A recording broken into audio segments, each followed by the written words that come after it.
Yo, what is going on, guys? My name is Jared, and today I would like to do my first video on the combination of Blender and Octane. This is a combination of 3D software that I've been using for pretty much all of my work for a couple of months now. And I would like to do like a full introductory training series on Blender and Octane, but I figured that I would just kind of ease into talking about this this combination by doing a live client piece. So I'm just going to create what you see on the screen right now.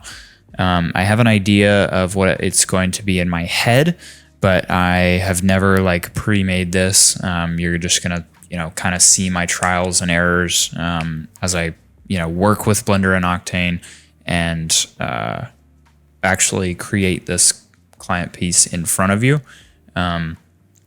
Going to be pretty simple. I think I want to use Octane's vertex displacement to create kind of like a cloth material. Shouldn't be anything crazy. Just, want to get back into making videos. So I'm going to delete some of this stuff so that we can kind of start from the same place. Blender for Octane has a free version. So if you want, if I do a course on it, I will obviously cover this there, but if you want, you can download and follow along. I'm going to start off by adding a plane. I would like to not really use many plugins. Let me turn on screencast keys. This is not like I said, I'm just making something live today, so this is not going to be a super beginner-friendly tutorial because I'm going to be, just kind of testing things as I go.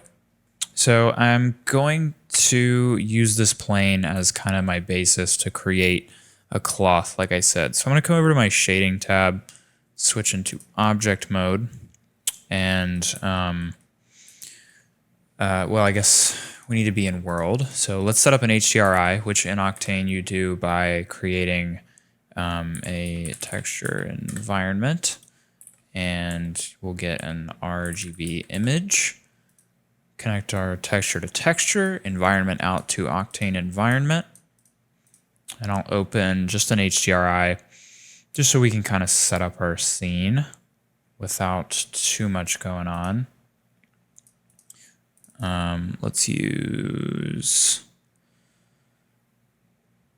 just use this Studio HDRI just as our test. I'm going to add in a color correction and take the, not the hue, saturation to 0. So this is going to be my basic HDRI setup. We'll probably tweak this later. And if I start my Octane IPR, you can see that we have this going on. So we have light. That is good. In my Octane tab in my N panel, you can see that I have like regular Octane post-processing going on. In tone mapping, I have aces turned on, and that is about it. This is all stuff that I'll cover in more detail in future videos. But for now, I'm just going to select my plane and go back into the Object tab. Let's create a new material. I'm going to delete the default glossy material and add in a universal material. Connect that to my surface out and come down to displacement. So like I said, we're going to use vertex displacement. And vertex displacement in Octane is good for kind of creating a lot of, or like very smooth geometry displacement without like decimating your scene, basically. So next I'm going to add in a Cinema 4D noise, which is weird to add into Blender if you never have before, but Cinema 4D noise is so much better than Blender. So I was extremely happy when I was first starting to use Octane and I discovered that that was there. I'm going to tab into edit mode on my plane and right click subdivide. I'm going to open up the tab down here and do 100, which will start to give us, some good geometry to work with here. I'm going to right click shade smooth. That is pretty important for this. And then now we can start editing our noise. So let's come over to the noise type and set it to turbulence. And I'm going to come over to my world settings here and turn my power down to 0.1 or 0.025 so that we can see our shadows here. So you can see we've already got, I mean, with not a lot of geometry because of our shade smooth, we've already got a pretty good like smooth looking displacement. And I'm going to cube project onto this plane. So we're going to tab into edit mode. I'm going to hit A, U, C to cube project to just make sure that my texture is UV mapped. So let's go back into object mode and come down to our noise. And now we get to play with this a whole lot. If you didn't catch it, I set my mid-level to 0.5. I'm going to set my subdivision level to 2 in the vertex displacement, which is just going to give us an even smoother geometry here. I doubt that we'll have to do any more than that. And now we're going to add in a 3D transformation. Plug this into our UVW transform. And I'm going to set my scale to, let's try 5. Too big. Let's try 2. Turn our octaves up. Nope. Not what I'm going to want. Turn them down. Let's go 3 octaves. Let's try 1.2. Let's try. Okay, well, let's go back to 1 with. And so this is sort of getting there. Let's go back to our main over here and set up a camera so that we can kind of start to set this scene up appropriately. Let's go 90 on the X rotation, 0, 0, and then Y position will move back. Let's turn on rendering so that we can kind of position ourselves. I'm going to go -2 on the Y, and let's see, what else should we do with our camera at this point? Let's just set our focal length to 75 and our sensor size to 22. 22. And now we're going to need to move back a good bit more. So let's go -5 on the Z, or on the Y rather. Okay, that's a basic camera setup. And let's rotate our plane. Let's rotate it something like this and just kind of move it off into this corner. We're gonna start to do some editing to this.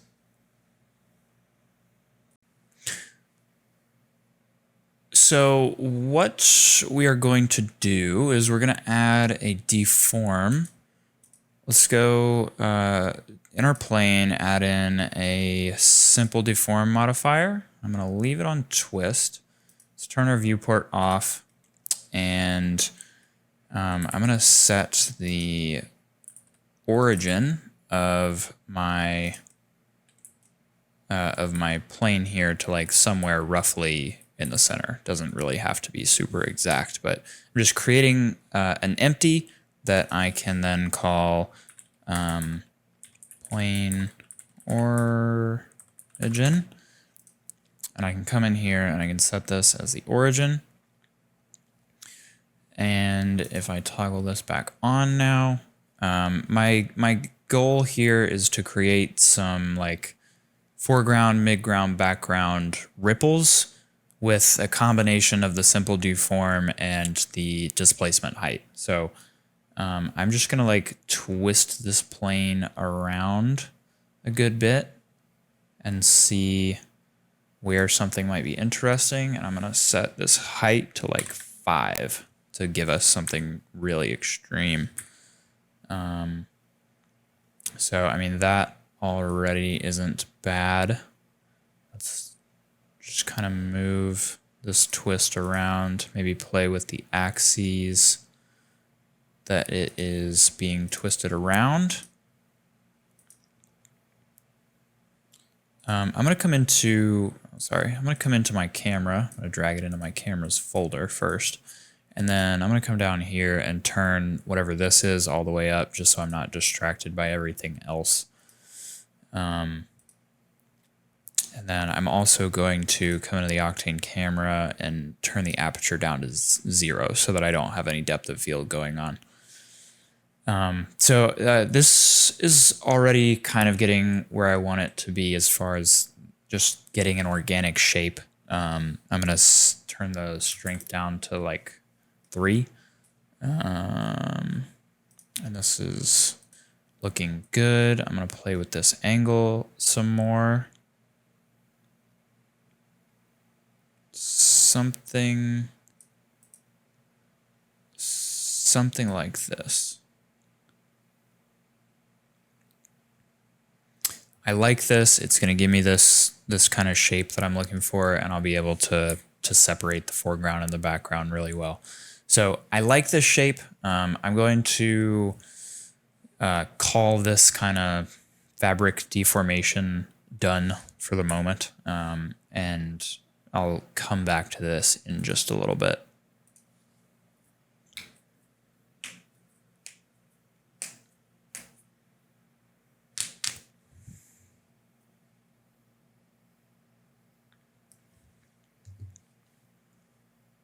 I'm going to go back over to my main tab, and I'm going to go Shift A and add in a second plane. I'm going to do RX90 to stand it up right, and then just drag it back here, scale it up. And so this will be kind of my separation between foreground and background. And we're going to be able to do some really cool stuff here. So the product that I will be adding in is going to be a 25-ounce supplement container. So you add in whatever product you want. I'm going to come down here and add in this guy, scale it down, bring it forward off this bend here. I'm going to hit R to rotate this way ever so slightly. And so I want this to be like a really, just kind of like everything's floating feeling scene. So I'm going to start to organize this file a little bit. Let's add in an empty, parent both the supplement pieces to this, and I'm going to call this 25-ounce tub. This is our cloth. This is our background. And I will move the cloth and its origin to a new collection called cloth. Okay. Cool. Let's save our file. Now that we have that saved, let's go ahead and do some lighting and texturing. I'm going to do Shift A and just set up a really simple lighting setup. So we'll come down and we'll add in an Octane area light. And I'm going to move this into my lighting tab. I'm going to add in an empty that I name light_focus. This empty can stay in the middle of the scene. And I'm going to come to my Octane area light, go to my constraints tab, add a track to constraint, and track it to this light focus so that no matter where I move it in the scene, it will always look at my container. So like I said, just going to get some of this set up. Let's take this color way up so we get some brightness out of this. Let's scale it down, move it back, get these harsh lines off of our background. I'm going to Shift D along the Y-axis, and this one won't need quite as much power if I had to guess. So yeah, starting to get This is a lighting setup because there's already a light over here. This is technically like a 3-point lighting setup coming from our HDRI. So I think this is going to be a good setup for us to start doing some texturing. I'll just start off with the product. This main primary, or I guess the container texture is just going to be a glossy black plastic. So I'm just going to come over into my 3D resources and get some surface imperfections. Let's come in here and just get some texture to kind of break up the perfection in this lighting scene. Looking for something that's like a little more scratch focused. Okay, here's something that should be super light and subtle. You can get surface imperfections from Quixel or texture.com or really anywhere probably. They'll be free pretty much anywhere. So that's a very dark image, so it makes everything super glossy. I'm going to add in a gradient map to control this. And I'm going to take my base, my darker color in the gradient map up to where this is still reflective, but not nearly as much. And then I'm going to plug this same thing into the bump map down here. And that's when you'll really start to see this, this texture come through. I'm going to cube project my texture on my container here. So that is tab into edit mode, AUC. And then we're gonna need our bump power to come way down. So maybe we duplicate this gradient map and do this into input texture here and this into bump. And then maybe we take this color this time way down so that these are present, but they are not the star of the show. So now we can get really close and you can see there's like noticeable imperfections on this texture here, but they are not the star of the show. Okay, so now let's move on and do our label texture. If you haven't seen me do label textures before, let me navigate to this folder off screen. If you haven't seen me do label textures before, I'm going to link to another video in the cards right now that will explain my whole process from start to finish, and nothing about that process changes from Cycles to Octane except the actual like plugging in of things, and even that really doesn't change that much. So I'm going to just come in here and grab, these are my label textures. So this is my color map. This is my roughness. And so I have a video explaining exactly how I make all of these maps. If you are curious about my labeling process, just go watch that video, come back.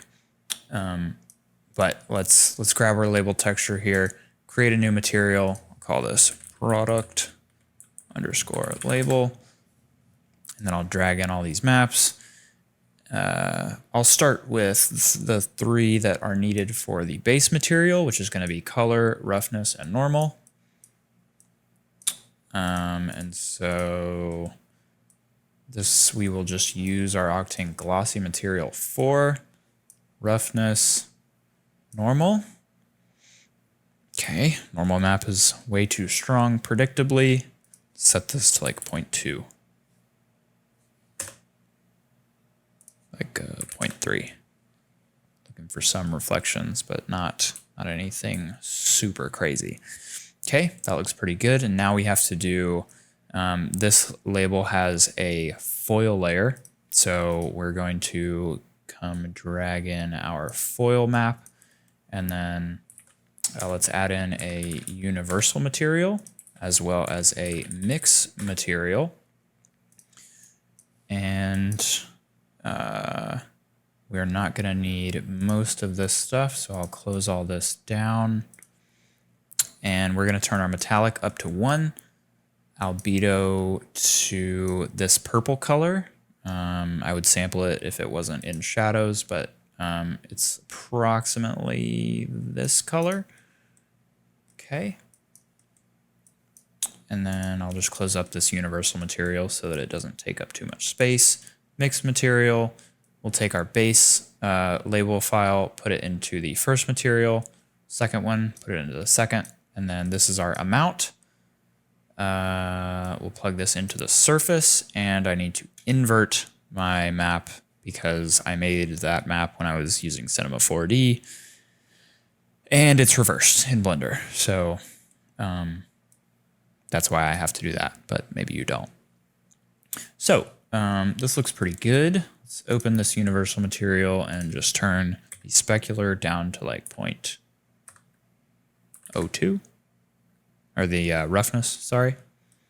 And I'm going to take the metallic edge tint to like a bright pink. Like I want a real good sheen off of this. Speaking of sheen, we'll take this up to, this is all kind of trial and error. Take my coating layer.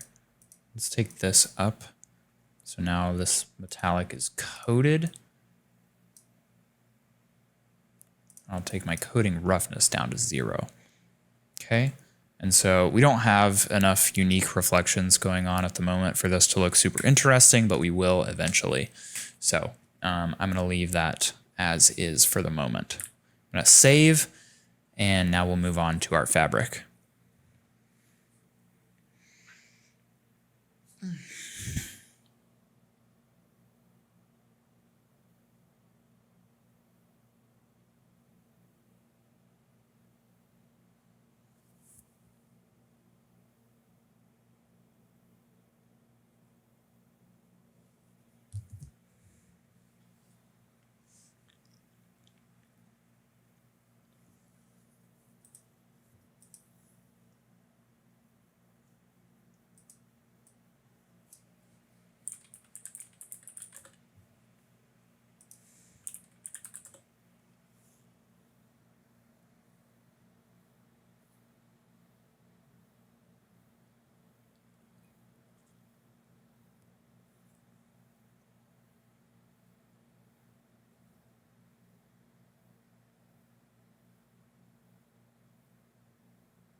You can use pretty much any fabric material you want. I'm going to test out this sci-fi fabric from textures.com, but Quixel has a lot of really solid fabrics as well.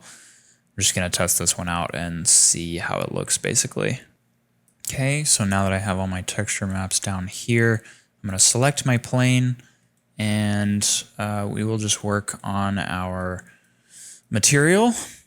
Let's just kind of drag these maps in. So I have albedo, I have metallic, I have roughness, and normal. Close these up. And then let's just kind of plug these in. So this was my albedo, and I know that I'm going to want to change stuff about that, so I'm going to set it off to the side. Metallic, roughness, and normal. Very cool. So I'm going to take this normal power down a good bit, probably to like 0.1, I suppose.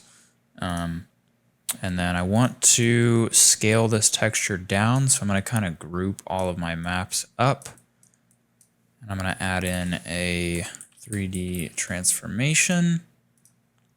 And then, so this will go in here, here, here. You'll just plug it into your UV transform on all of these maps. And I'm going to take these down to like a 0.7. Let's just scale those down a good bit. I'm going to separate out my color over here. I'm going to Shift A, add in a gradient map. And then I haven't really decided what exactly I'm going to do with this yet. I guess let's just kind of play around and see where we go with the colors. I could definitely see kind of a deeper desaturated purple. Let's see if we take our metallic out here. I'm gonna take our metallic out for now, and let's play with these colors.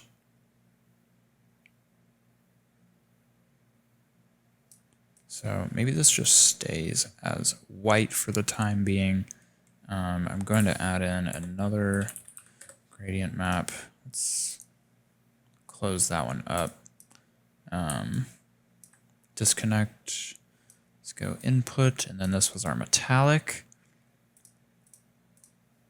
And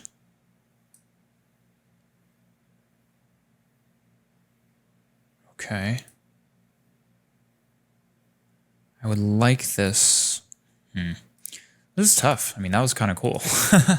I liked the reflections that I got off of that. So that's 0. So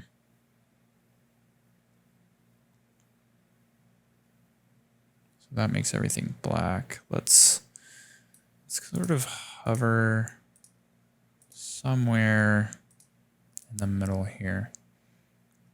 This is all extremely trial and error, as you can tell, I'm sure. Let's kind of roll with something like this for the moment. Let me take a look. I don't think any of those would drive cool emission necessarily.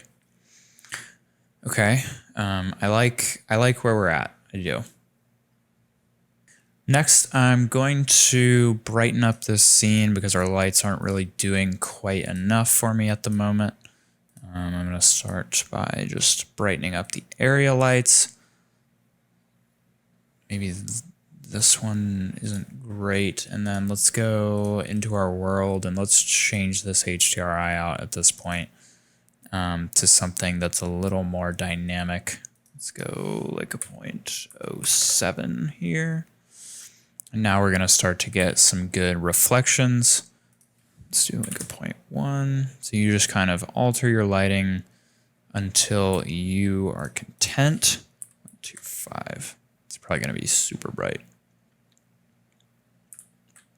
Yeah, looks good. Let's add a gradient onto our plane in the background here. I'm going to go into my camera view and scale this down until I know that it's like sort of exactly the size of the back plate, so that when I go to add a gradient, I don't have to deal with a bunch of it being like on or off screen, if that makes sense. So I'm gonna go back into object mode and we'll call this, make a new material, call it background gradient. We'll do a diffuse material and connect that to our surface output. We'll add in a gradient generator. I'm going to save, and then we'll do a gradient map to control the generator. So let's go texture to texture, texture out to diffuse. And so now you'll see that we get this gradient on our backdrop, and we're going to set the repetition mode to clamp value. So now we just have this gradient going on.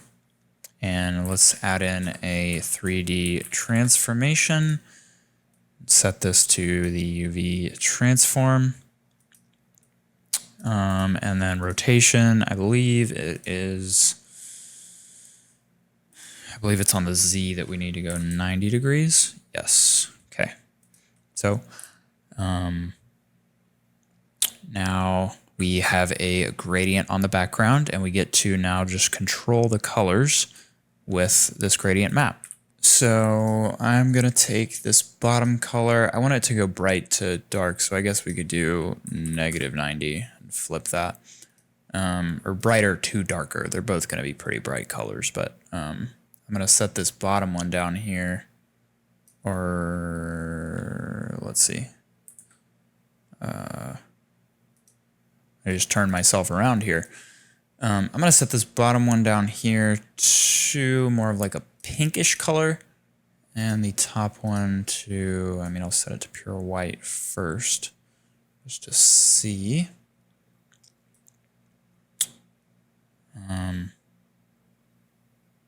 We'll go up to something like this. Okay. You don't want this to get too saturated or too bright. I really would like it to live in a pretty bright spot. So let me take this guy now. This is all just tweaking. This is all extremely normal stuff for what I am able to do. Where's my roughness? It's not even plugged in. There we go. I knew that something was off about this texture. I was so confused on why it was doing what it was doing. Okay, very cool. Very cool. There we go. This is more so what I was expecting to get out of this texture. My roughness wasn't plugged in the whole time. Okay, cool. Well, this is shaping up. I like the contrast here. I really like the colors that I'm getting out of this. So I guess, I mean, probably most of what's left is to tweak stuff like lighting. I'm gonna come and make this like this edge light over here a purple. I'm not gonna go too crazy with it, but I definitely want to get some more color out of this. And then we're gonna need some more lights to sort of even things out. So I'm gonna duplicate and scale up my main light, I guess. Because we are going, I need my actual light on the product itself to be much more even than it currently is. So I'm just gonna do some duplicating around of lights and really play around with what's going on here. So you can see our normal map combined with our roughness is giving off some incredible texture on this label, which is exactly what I'm going for. And we are already looking much better with the brightness there. At this point, let's go ahead and add in some depth of field because we're getting fairly close to rendering. So I'm going to come back over to my main tab here. I'm going to do Shift A, add in a plane axis, put it in our camera. We're going to call it camera underscore focus, camera focus.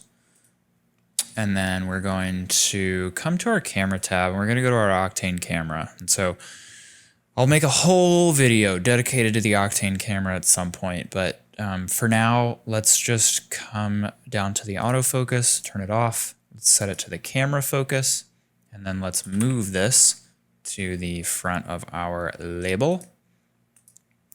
And we'll click use f-stop, and I'm going to set my f-stop to 1.2 to start, and we'll see what that gives me here. So already creating some good depth, getting some good, some really solid like blending in the background. Gonna see what we get if I come into my world tab and I turn this HDRI down a little bit at this point. I don't think it's really hurting me in any way to have it over here. I think it helps sort of even out the lighting a good little bit. I mean, let's just kind of play around with a few more things before we go into post-processing, or rendering and post-processing, sorry. Sort of see what a couple different things look like. So this definitely could stay solo, especially because I can't really make it, I can't really get any information out of putting anything in the back. So I think this is going to stay solo. I think we're just going to have a nice clean hero image here. And I think, you know, we'll move on to rendering. We'll come into the Octane kernel. Path tracing, 512 samples will be totally fine here. I'll set all of my depths to 8. There's nothing too extreme going on necessary with any one of those. GI clamp I'll set to 16. I'll turn on adaptive sampling, and then I'll come into my camera, close up the Octane camera, open up the Octane camera imager, set this hot pixel removal to 0.8, turn on ACES tone mapping, turn on denoiser, and then we're going to come up to our render passes. We'll turn on beauty, we'll turn on denoise beauty, we will turn on wireframe and AO in the info for breakdowns later. And trying to think if OpenEXR multi-layer, that's good. I'm going to render this out at 200% just so that I have plenty of resolution to do whatever I want with. Let's go back into our camera tab, just double check things. Octane post-processing. I'm just going to match my preview settings here. So I had cutoff at 0.5, bloom at 0.2. These are all things that you'll have to play with scene by scene. And then if I just hit render, could have added imperfections to the product label, especially since we did to the actual container itself, but I'm not concerned about that with this image.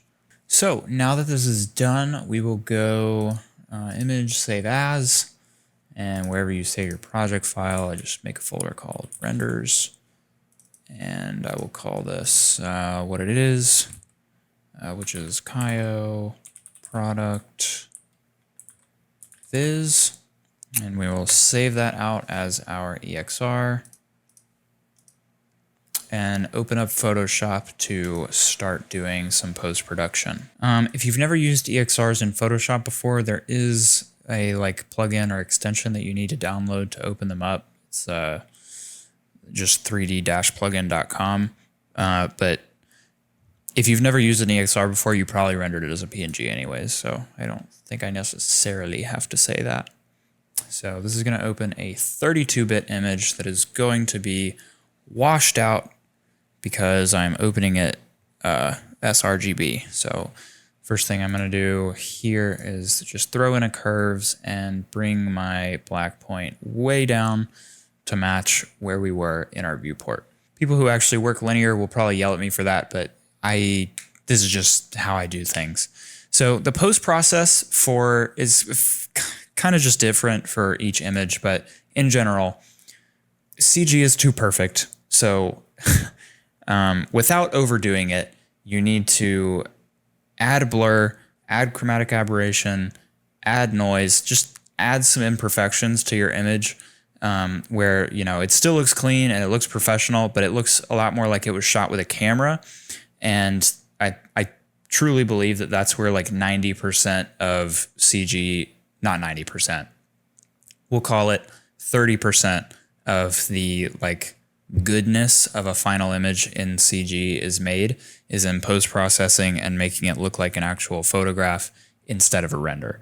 So I'll just kind of show you my process for that. The first thing that I do is blur the image. So I'll just kind of zoom way in here and I'll go blur, Gaussian blur. And then if we do something like 0.5, I mean, it could be even less, could be just 0.3 like it was before. Let me actually undo that and I'll make a copy so that we can kind of compare to the original. So we'll do filter, Gaussian blur. I don't even know if you'll be able to see this on YouTube, but if I turn this on and off, it's just too sharp originally, and blurring it up will help sell the realism once we add in some of these other elements. So let's go to filter, camera raw filter. And so this is where most of the actual photo adjustment is going to be made.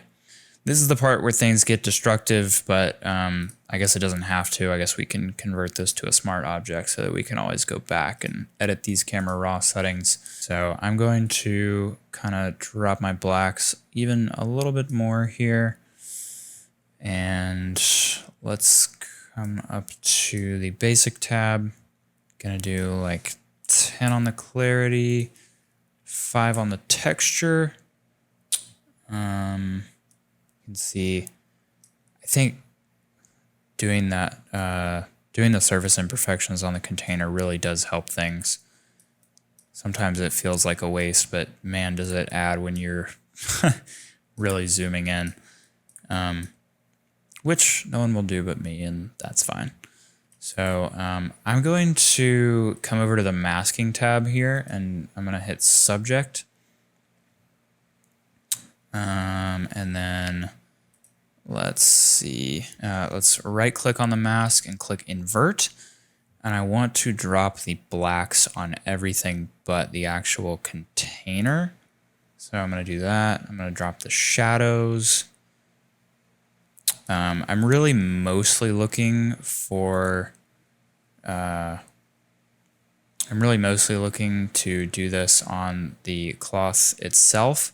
So I'm actually going to come up to subtract and do a brush, and I'm going to subtract the kind of like top of the image from this.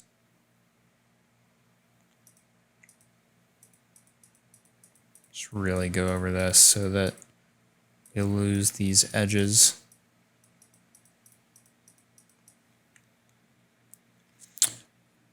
And then I'm going to play to my directional light here. I'm going to do create new mask, linear gradient, and I'm going to play to the directional light coming from this way, and I'm going to bump this exposure just ever so slightly. And then I'm going to do the same, create another linear gradient from this top side, and I'm going to drop the exposure ever so slightly. And so this is going to give me a much more dynamic sort of effect with my light, so to speak. I'm going to come back down here to this brush, zoom in a good bit, and just really be sure that I get this out as much as I can. I don't want this haloing on these edges. Do the same on this side. And then I'll zoom out. And this is probably it for camera raw. I'm going to come down to calibration. I'm going to drag my blue to a -20, take my red up ever so slightly on the camera calibration, and that is going to sort of like pull all the colors together. If you've ever done like orange and teal photo editing, you probably know this technique. Doing it with the calibration, it just really it does help like pull colors together, so to speak. And then I'll come up to my color mixer and just play with my purples specifically.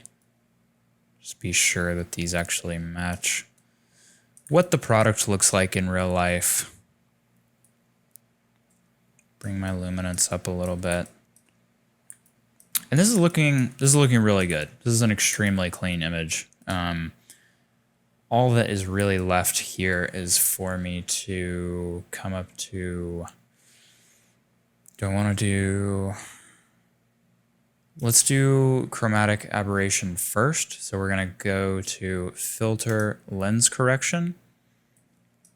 And then to create convincing lens or chromatic aberration, we're gonna come over to custom, and we're gonna set 2 of these values to like direct inverses of each other. So I'm going to set this one to like 80, and I'll come down and I'll set this one to like -80. And then if I zoom in like crazy here, this is the most convincing way that I know to do chromatic aberration. I mean, it's pretty insane. Every time that I do these little imperfections and you like really get in and look at the image, it's just, it's impressive every time. So all that's left to do at this point, I believe, at least in my general stack of things, is to go filter, noise, add noise, and we do Gaussian, monochromatic, and I think three will probably be fine here. Let's just hit OK, zoom out. And so if I do before and after, that is my post stack. I guess it's kind of cheating because I had this guy in here before. If I do before and after, that's my post stack. This is our final image. This was probably a fairly long video. If you made it through, I appreciate you. I really do. I'm excited to make more content on Blender and Octane. I think that it's an extremely powerful combination, and so I look forward to creating more videos on it in the future. Hopefully the next time I see you will be for a full introductory training series to this tech stack. Thank you for watching. Please leave a comment, any constructive criticism, and I will see you in the next video.